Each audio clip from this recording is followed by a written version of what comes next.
parce que contrat bi dañoo soxla ay poteaux béton dans le cadre du contrat ay poteaux électriques plutôt léegi nag Awa Power bii nii moom moo ko war a servir les poteaux électriques ñoom ñaar signé nañu seen contrat ñoom ñoo ko signé. Alors le 23 février 2024 ñu signé le contrat de marché officiel. C'est ça le contrat de marché, c'est le contenu de ce contrat-là qui lie et Laser et Awa Power EPC. Laser, c'est l'autorité contractante et Awa Power EPC, c'est le titulaire du contrat. Awa Power EPC est l'interlocuteur direct légal de Laser. Laser n'a pas d'autre interlocuteur dans ce contrat-là. Contenu contrat bi dafay matérialiser le contenu du contrat qui avait été signé en 2022. C'est-à-dire le contrat commercial. Donc tout est là, approuvé, 23 février 2024, toutes les personnes qui ont signé, le coût du contrat, le contenu l'intitulé du marché, etc., etc. Alors, quand ils ont signé ça, le 23 février 2024, en mars 2024, un mois après, le directeur général de Laser de l'époque avait ordonné le paiement des avances. Les courriers sont là, authentiques. C'est l'ancien DG qui a ordonné le paiement des avances. Dans le cadre de ces contrats-là, Azer ne paye pas. Azer n'est pas comptable.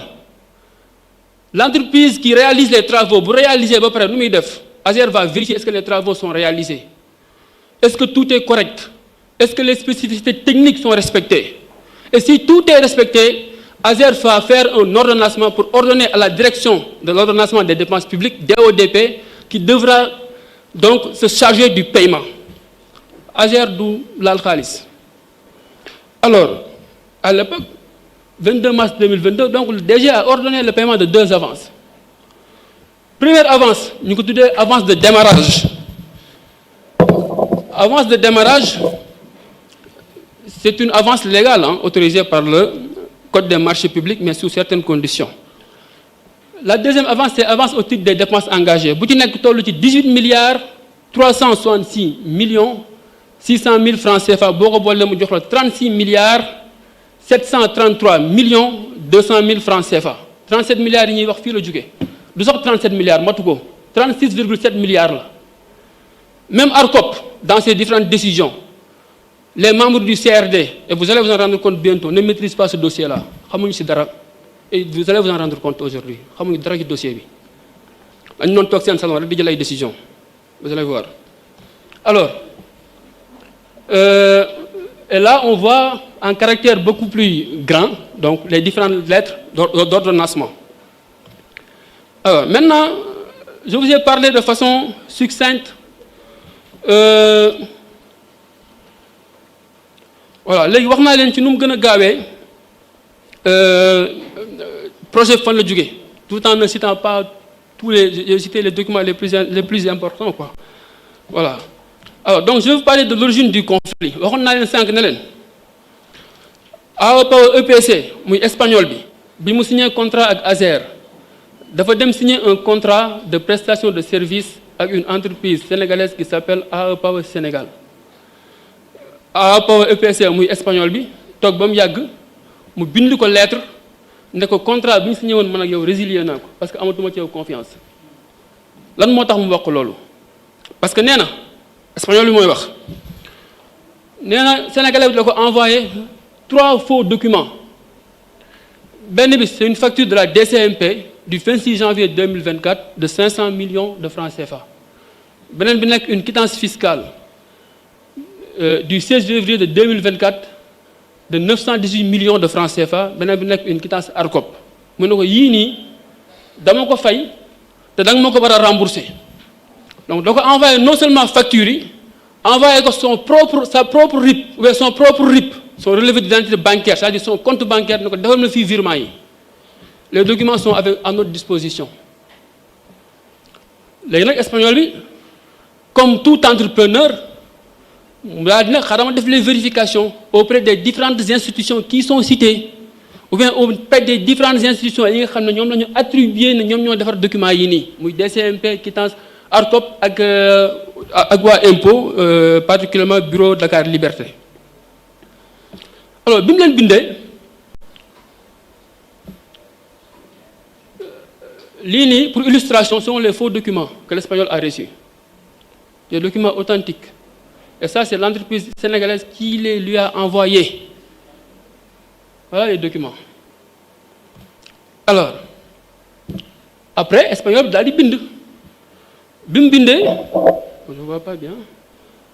Mu ne ko, dans le cadre de la revue de l'offre spontanée de la société APAO EPC, vos services auraient émis la facture numéro tel du 26 janvier 2024, fixant le montant des honoraires de l'expert chargé de l'évaluation du projet APAO à la somme totale de 500 millions de francs CFA. De la même manière, ni mu bindee nii noonu la bindee DCMP noonu la bindee aussi waa ARCOP. Il n'y a que ARCOP qui n'a pas répondu. Et après peut-être kuy xalaat dina xam lan moo tax ARCOP répondrul. Mais DCMP a répondu, le bureau des services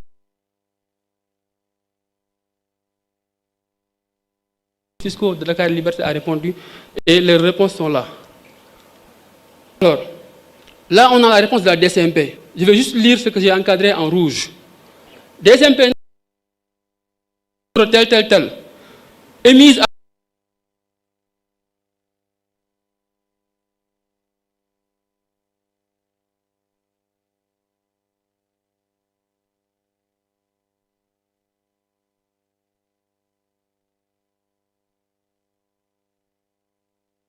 Dakar le 26 janvier 2024 pour un montant de 500 millions. Lettre serait adressée à APAO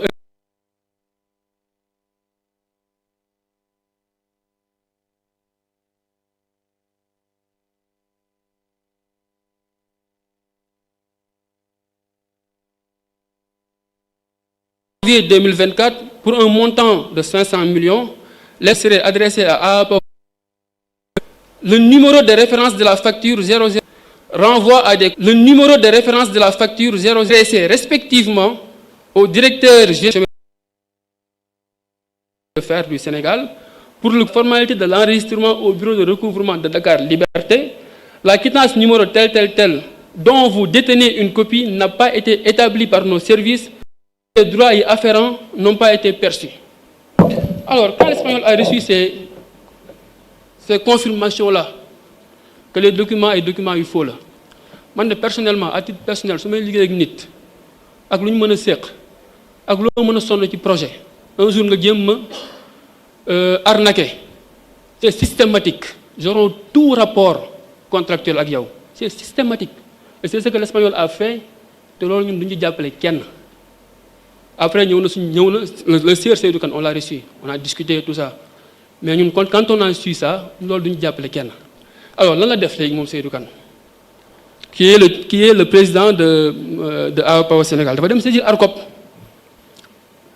alors que dans leur contrat qui les lie que nous avons lu et exploité bien vrai que suñu yoon nekku ci dans ce contrat là il est dit que ñoom ñaar bu ñu amee conflit soit dañ koy régler à l'amiable au bout de 30 jours bu ñu amul solution ñu daal dem au niveau des tribunaux compétents. ARCOP def ci dara. Par contre mu dem ARCOP daal di suspendre la décision de résiliation du contrat entre deux privés. Bon def na ko ñoom ñaar la concerné donc nous ça n'influe pas ci suñu contrat, on a continué notre travail. Alors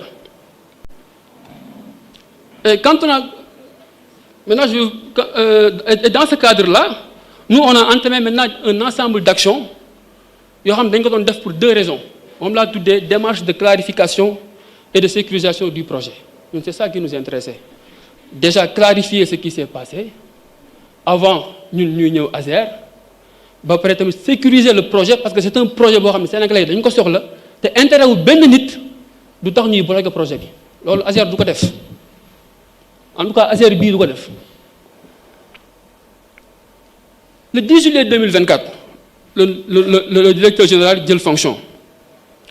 Bi mu jëlee fonction le 10 juillet automatiquement dañ ko bind courrier waa ARCOP ñoo ko bind courrier ne ko DG ñëwal dañ lay convoquer benn réunion CRD parce que APAO dañu am problème te conflit boobu dañ ko bëgg a régler te dañ ko soxla woon sa teewaay. ñu xool courrier bi ensemble naka nga jëlee fonction le 10 sur un projet aussi complexe qui engage 91 milliards de francs CFA de nos deniers publics. liiragoo le contrat xamagoo les relations contractuelles yu liées les différentes parties prenantes xamagoo sax le contenu du dossier ñu ne la kaay réunion boo demee looy wax da ngay dem toog wala ñu jël décision sans yow alors toi c'est toi l'autorité contractante les mots sont importants autorité contractante c'est toi qui prends les décisions dans le cadre de ce contrat là c'est très important alors waa ARCOP ñu ne leen ñun mënuñu ñëw parce que xamuñu lan moo nekk ci dossier bi il faut ñu jàngat dossier bi par contre duñ gàntal seen invitation dinañ yónni ay nit ñu ñëw ñi nga xam ñoom yàgg nañ fi xam nañu ASER comment ça fonctionne ñu désigner 3 personnes yónni leen pour ñu daal di dem teewal ñu pour 2 raisons benn pour bañ a gàntal seen invitation deuxièmement aussi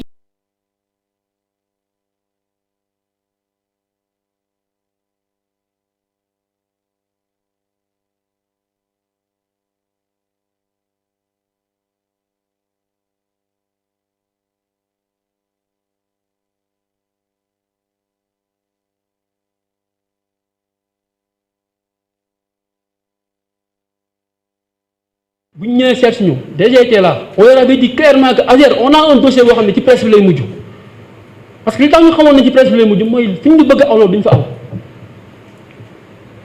le 16 juillet mu jël une note de service je le dis souvent cette note c'est une note bon entre guillemets c'est pas pour exagérer mais c'est une note historique pourquoi parce que c'est le premier acte de gestion bu DG Jean-Michel Sène jël ci ASER c'est le premier acte de gestion bu ñu jël le 16 juillet mu jël une note interne daal di demander le mémorandum détaillé sur l'ensemble du dossier demande tous les documents du dossier pour que ñu daal di koy jël jàngatal ko suñu bopp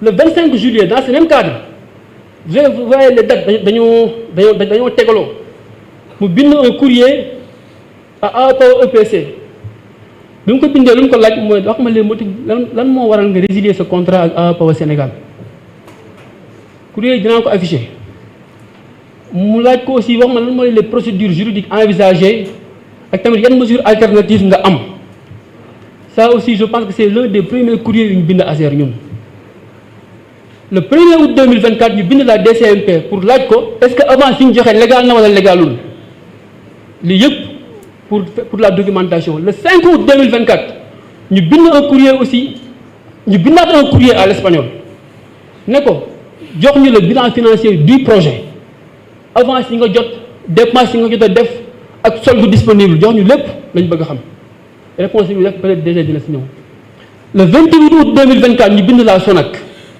moom mooy société bi garantit les avances pour xam ba xam avance yi garantie yi authentique na wala authentiqueul légal na wala légalul gis nga depuis juillet 2024 ñun ñoo ngi ci projet bi depuis juillet 2024 ñoo ngi ci projet bi wala ñuy coow di wax ñun c'est-à-dire le fait de vouloir préserver les deniers publics ñun bii lañ ko commencé et vous allez voir les résultats lan lañ ci jëlee ça sont les différents courriers qu'on a envoyés ça c'est un courrier qu'on a envoyé le 16 juillet qui est signé par le directeur général Jean-Michel Sène 16 juillet 2024 boobu kenn xamul woon sax projet bi existé na moo tax gars yi dañuy coow rek mais bàyyi leen gisaguñ dara alors ainsi li ma encadré en rouge afin de prendre toutes les précautions et éviter tout obstacle juridique et ou technique qui pourrait entraver dans le futur l'exécution correcte du projet dans son entièreté je vous engage li may note de direction bi je vous engage à me transmettre tous les documents et tous les contrats et conventions en rapport avec le projet me transmettre la lettre de garantie de l'État me transmettre les FCCM de AEPAO Sénégal et AEPAO Espagne me faire parvenir les différentes offres techniques et me faire un mémorandum du projet partant de sa genèse. J'attache beaucoup de prix à la réalisation effective de ce projet.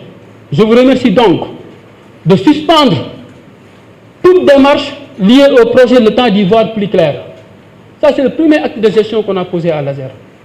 Nous avons le projet. La lettre qu'on a envoyée à l'espagnol Mingi, pour ne pas peut-être pas lire, mais elle m'a encadré en rouge, en résumé, nous avons voulu résilier le contrat qui est lié à Power Sénégal. Alors, là aussi, c'est la lettre qu'on a envoyée pour en savoir plus sur les avances. Quand il m'a encadré en rouge, nous avons envoyé DCMP, Vous voudrez bien nous édifier sur la légalité de cette deuxième avance, c'est-à-dire l'avance au titre des dépenses engagées. Répondre nañu déjà dina ci ñëw. Alors SONAC également ñu bind ko courrier yëpp c'est signé par le directeur général. Ça date 28 octobre. ñu ne ko compte tenu de la nécessité de nous entourer des précautions permettant la bonne exécution du marché, je vous saurai gré de nous édifier au sujet de la validité de ces garanties. xam nga moo tax ñu bind ko courrier bi parce que quand on a réfléchi du kan dina si ñëw ñu wax ne garantie baaxul affaire yooyu noonu parce que dañ ko fayee tout ça ñu ne xaaral ñu daal di bind SONAC rapidement parce que ARCOP aussi dafa jëloon benn décision bëgg a sukkandiku ci garantie comme ça ni ñu ko fayee ay affaire am ARCOP bind na SONAC bi ki boppam SONAC tontu nag bind moom ak SONAC échange nañ 2 fois ay courrier li ko SONAC tontu du ko wax ARCOP du ko wax alors et ça aussi c'est la réponse du directeur général de la SONAC. Il m'a encadré en rouge à ce sujet. Nous avons l'avantage de vous confirmer l'authenticité et la validité des différentes garanties, numéros tel et tel, et au bénéfice de votre agence dans le cadre du marché précité. Voilà, comme nous l'avons déjà précisé à l'ARCOP, qui nous avait saisi sur la question, le paiement de la prime n'influe pas sur la validité des garanties. Nous vous transmettons nos réponses adressées à ce propos à l'autorité contractante, à l'autorité de régulation de la commande publique. Réponse def ARCOP daf ñu ko envoyé ñun. waa DCMP ñoo ñu tontu lii. Dans tous les cas, les avances sont versées contre remise d'une garantie d'égal montant délivrée par une banque ou une compagnie d'assurance agréée par le ministère chargé des Finances. Les avances ne sont pas des paiements et doivent être remboursés. Lui aussi dinañ ci ñëw aujourd'hui moom toog na nag ngeen xaar da ngeen xam ne ñuy wax xamuñu dara ci projet yàlla xam na ko. Les avances doivent être remboursées au fur et à mesure pour déduction sur les acomptes à payer au prorata des livraisons au service déjà effectué. lii nii c'est très important et dina si ñëw déjà dina si ñëw pour fàttali SONAC c'est agréé par le ministère des Finances du Sénégal avec un capital social de 3 milliards de francs CFA. Alors léegi nag ñun quand on a su tout ça, c'est démarche de clarification et de sécurisation. Maintenant projet bi moom leer na suñu bopp nañ. On a échangé beaucoup de courriers avec l'espagnol. Gis ngeen pili courrier bii ma ngeen gis nii bii nii li yëpp ak espagnol lañ ko échangé. Que avec l'espagnol, c'est-à-dire sans compter li ñu échangé ak ARCOP ak DCMP ak SONAC ak ñeneen ak ñeneen, tout ça c'est que avec l'espagnol. te am na yoo xam ne indiwuma ko. On l'a imprimé pour wan leen fan lañ dossier bi ñu nan lañ ci def parce que c'était pour prendre toutes les garanties et que espagnol aussi duñ ko may dara parce que on a un contrat qui nous lie, il doit respecter sa part du contrat. L'État du Sénégal devra respecter sa part du contrat. La banque devra respecter sa part du contrat. L'État du Sénégal pareil. Donc kenn mayewul sa morom dara banque bi aussi mayewul, c'est pas un don, c'est un financement. déjà dina si ñëw c'est un financement il faut ñu arrêter naan day suspendre li day def lii c'est pas banque bi day gagner ci affaire yi déjà dina si ñëw. Alors léegi ñun quand on a su que affaire yi leer na suñu bopp sécuriser nañ on a pris toutes les garanties qu'il fallait maintenant nag il fallait passer à une étape supérieure parce que les garanties sont, comme je l'ai dit ici, les vérifications approfondies ont été menées auprès des institutions compétentes. ñëpp bind nañ leen am nañ seen réponse lire nañ ko jàngal nañ ko analyser nañ ko. Les garanties liées aux avances sont formelles et régulièrement constituées garanties yi leer na quand ñun suñuy avance yi nga xam ne joxe nañ ko ba rek bañ koy joxe sax ñun nekkuñu fa avance yooyu bu ñu neexoon suba ñu daal di def appel à la caution suba bu ñu neexee ñu récupérer ko parce que caution la espagnol il faut cautionner. bu ñu neexee tey ñu bind SONAC ne ko delloo ñu caution yi parce que espagnol bi il a failli joxuñ suñuy caution sans piquer mot